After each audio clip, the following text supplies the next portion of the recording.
তো 2 নম্বর প্রশ্নে আমাদের বলছে এই স্থানে আপেক্ষিক আর্দ্রতা নির্ণয় করো। এখন এই স্থানে আপেক্ষিক আর্দ্রতা নির্ণয় করতে যাওয়ার আগে আমরা আগে দেখি আপেক্ষিক আর্দ্রতা হচ্ছে কি বোঝায় বা এটার ফর্মুলা কি। তো আমরা সাধারণত শিশিরাঙ্ক বা জলীয় বাষ্পের চাপ দ্বারাই হচ্ছে যদি আর্দ্রতা বের করতে চাই, তাহলে সেটা হচ্ছে আর্দ্রতাকে আর দ্বারা প্রকাশ করা হয় ইকুয়াল, এটা হবে কি স্মল এফ। এখন এই স্মল এফটা কি, আমরা যে শিশিরাঙ্ক বের করলাম বা একটা স্থানে যে শিশিরাঙ্ক থাকে ওই তাপমাত্রায় সম্পৃক্ত জলীয় বাষ্পের যে চাপটা পাওয়া যায় ওটাই হচ্ছে স্মল এফ। আর বাই ক্যাপিটাল এফ, ক্যাপিটালটা এফটা কি ওই স্থানের যে তাপমাত্রাটা আগে থেকেই থাকে, অর্থাৎ শুষ্ক বাল্বের যে তাপমাত্রাটা আমরা দেখে আসছি ওই তাপমাত্রায় জলীয় বাষ্পের যে চাপটা থাকে সেটা হচ্ছে ক্যাপিটাল এফ। আর আমরা আর্দ্রতা, আপেক্ষিক আর্দ্রতাকে পার্সেন্টেজ অনুযায়ী বের করি, হিসাব করে থাকি, এই জন্য 100% দিয়ে গুণ করে দিলাম। তাহলে এটাই হচ্ছে আমাদের আপেক্ষিক আর্দ্রতার formula, R equal small F by capital F into 100%। Okay, এখন আমরা এই স্থানের আপেক্ষিক আর্দ্রতা নির্ণয় করি। তাহলে আপেক্ষিক আর্দ্রতা নির্ণয় করতে গেলে আমাদের কি লাগবে, স্মল এফ অর্থাৎ শিশিরাঙ্কে সম্পৃক্ত জলীয় বাষ্পের চাপ, আরেকটা হচ্ছে ক্যাপিটাল এফ, সেটা হচ্ছে ওই স্থানে শুষ্ক বাল্বের যে তাপমাত্রাটা ছিল ওই তাপমাত্রার যে জলীয় বাষ্প চাপ আছে সেটা। তো আমরা আগে ক্যাপিটাল এফটা বের করে আসি। তো দেখো এখানে কিন্তু আমাদের ক্যাপিটাল এফ বা হচ্ছে এই তাপমাত্রাটা কত আছে, 28.6 ডিগ্রি সেলসিয়াস আছে। কিন্তু আমাদের উদ্দীপক যদি আমরা খেয়াল করি, দেখো আমাদের উদ্দীপকের কোথাও কিন্তু ওই যে ডিরেক্ট 28.6 ডিগ্রি সেলসিয়াস এটার চাপ দেওয়া নাই, আছে কিসের দেওয়া আছে, দেখো এখানে যদি আমরা একটু খুঁজি তাহলে দেখবা যে তোমার 28 ডিগ্রি সেলসিয়াসের চাপ দেওয়া আছে, 16 ডিগ্রি সেলসিয়াস, 14 আর 30, এই 4টা ডিগ্রি সেলসিয়াসের বা তাপমাত্রার প্রেশারটা এখানে আমরা দেখতে পাচ্ছি। কিন্তু আমাদের লাগবে কত, 28.6 ডিগ্রি সেলসিয়াস। তাহলে এটা কিভাবে আমরা বের করব, দেখো এখানে আমাদের কাছাকাছি যে দুইটা মান আছে সেটা থেকেই কিন্তু আমরা ঐকিক নিয়মে, ছোটোবেলায় পাটিগণিত করতাম না ঐকিক নিয়ম, তো ওই ঐকিক নিয়মের সাহায্যেই কিন্তু আমরা বের করতে পারি। তো ঐকিক নিয়মের সাহায্যে এখানে আমরা কি করব, যে তাপমাত্রাটা আমাদের আছে এটার কাছাকাছি যে দুইটা তাপমাত্রা আছে ওই দুইটা তাপমাত্রার পার্থক্য থেকে কিন্তু আমরা ঐকিক নিয়মে বের করব। তাহলে এই ম্যাথটা আমরা করে ফেলি।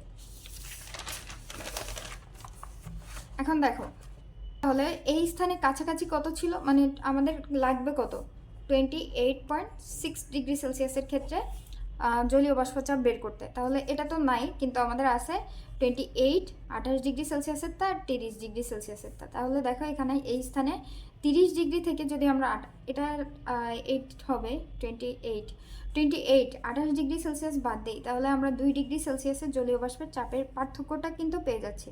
আর এই দুইটা চাপের চাপ কিন্তু দেওয়া ছিল, তো আমরা জাস্ট নর্মাল বিয়োগ করে চাপের পার্থক্যটা বের করে ফেলবো, বুঝতে পারছি। তাহলে ঐকিক নিয়মে করতে গেলে আমাদের কি করতে হবে, অতএব 1 ডিগ্রি সেলসিয়াসে আমরা জলীয় বাষ্পের চাপের পার্থক্যটাও পেয়ে যাব, বা জলীয় বাষ্পের যে চাপটা থাকবে পার্থক্য ওটা বের করে ফেলবো। কিভাবে, দেখো এটা বেশি ছিল এটা কম, তাহলে আমাদের হচ্ছে ভাগ দিতে হবে, আমরা জানি এটা অলরেডি, যে 3.84/2 ইন্টু 1, তো 1 দেওয়া লাগবে না, এই মানটা আমরা ক্যালকুলেশন করে পাবো। এখন আমাদের লাগবে কত, আমরা এটা 1 ডিগ্রি সেলসিয়াসের পাইছি, আর আমাদের দেওয়া আছে হচ্ছে 28 ডিগ্রি সেলসিয়াসেরটা, আর আমাদের টোটাল বের করতে হবে 28.6। তাহলে আমাদের 28এরটার সাথে যদি আমরা 0.6 যোগ করি তাহলেই তো আমরা এটা পাচ্ছি, রাইট। তাহলে এখন আমাদের টার্গেটটা হচ্ছে মেইনলি এই 0.6 ডিগ্রি সেলসিয়াসের ক্ষেত্রে জলীয় বাষ্প চাপটা কত হয় এটা বের করা। তাহলে আমরা দেখো ওটাই করছি, এখানে 28.6 থেকে যদি 8 ডিগ্রি সেলসিয়াস বাদ দিই তাহলেই কিন্তু আমরা এটা পেয়ে যাই যে 0.6 ডিগ্রি সেলসিয়াসের জলীয় বাষ্পের চাপের পার্থক্য। তাহলে এটা কত হবে, 1 ডিগ্রির জন্য যা বের করছি তার সাথে এই 0.6 গুণ দিলেই হয়ে যাবে, জাস্ট ঐকিক নিয়ম। 2 ডিগ্রি সেলসিয়াসে পাইছি, অর্থাৎ 1 ডিগ্রি সেলসিয়াসে এত, 0.6 ডিগ্রি সেলসিয়াসে এত। আশা করি বুঝতে পারছি। ওকে, এখন আমরা যেহেতু 28 ডিগ্রিটা পেলাম, 0.6 ডিগ্রিতেও পেলাম, তাহলে এখন দেখো 28.6 ডিগ্রিটা পেয়ে যাব না। তাহলে 28.6 ডিগ্রি সেলসিয়াসে জলীয় বাষ্পের চাপটা হচ্ছে 28.34 প্লাস এই যে 0.6এরটা 1.044 মিলিমিটার পারদ।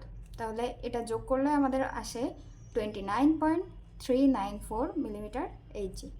বুঝতে পারলাম? তাহলে এটাই কিন্তু আমাদের কি ছিল, ক্যাপিটাল এফ। এটা আমাদের ক্যাপিটাল এফ বের হয়ে গেল। এখন আমাদের কাজ কি, স্মল এফটা বের করা। তাহলে পরের পার্টে আমরা লিখব হচ্ছে আবার শিশিরাঙ্কের ক্ষেত্রে। এটা তোমাদের লেখা লাগবে না, এটা আমি হচ্ছে বোঝার সুবিধার্থে এখানে লিখে রাখছি। তাহলে শিশিরাঙ্কের ক্ষেত্রে এখন আমরা বের করব। তাহলে দেখো এই স্থানে শিশিরাঙ্ক কত ছিল, 14.29 ডিগ্রি সেলসিয়াস।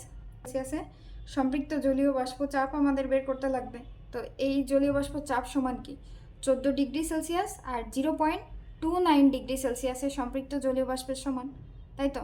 তাহলে এখন দেখো আমাদের কিন্তু ডিরেক্টলি 14.29 ডিগ্রি সেলসিয়াসেরটা নাই, কিন্তু উদ্দীপকে দেখবা 14 আর 16টা দেওয়া আছে। তাহলে আবার আগের মতো যেভাবে আমরা ক্যাপিটাল এফ বের করছি, সিমিলারভাবে আমরা স্মল এফটাও বের করব ঐকিক নিয়মের সাহায্যে।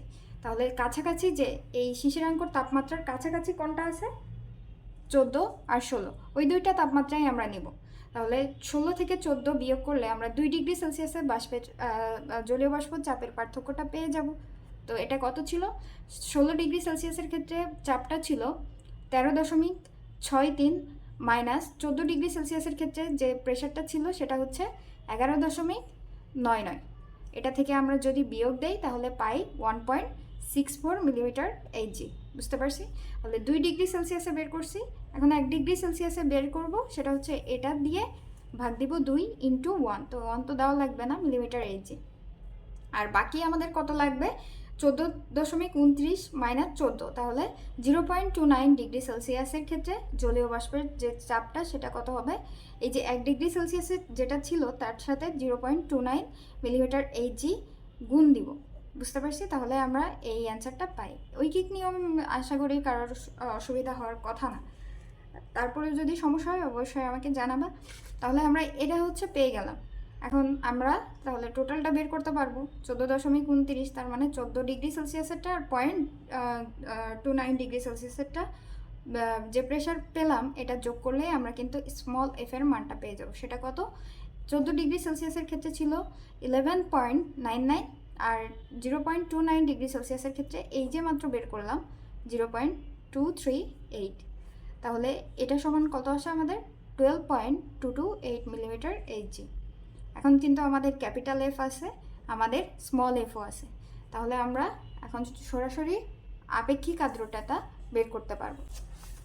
তো দেখো এই স্থানে আপেক্ষিক আর্দ্রতা তাহলে কি হবে, আর equal small F by capital F into 100% দিলেই হবে। আমি এখানে জাস্ট লিখে রাখছি যেন বুঝতে সুবিধা হয় যে শিশিরাঙ্কে সম্পৃক্ত বাষ্পচাপটাই হচ্ছে আমাদের স্মল এফ। ক্যাপিটাল এফটা কি, শুষ্ক বাল্বের ক্ষেত্রে ওই স্থানের যে শুষ্ক বাল্বের ক্ষেত্রে তাপমাত্রার জলীয় বাষ্পের প্রেশারটা ছিল সেটা। তাহলে স্মল এফ কত পেলাম, 12.228 মিলিমিটার, আর ক্যাপিটাল এফ পাইছিলাম 29.394 ইন্টু 100% দিয়ে আমরা ক্যালকুলেশন করলে পাই 41.66%। আর এটাই হচ্ছে ওই স্থানে আপেক্ষিক আর্দ্রতা আমাদের প্রশ্নের উত্তর।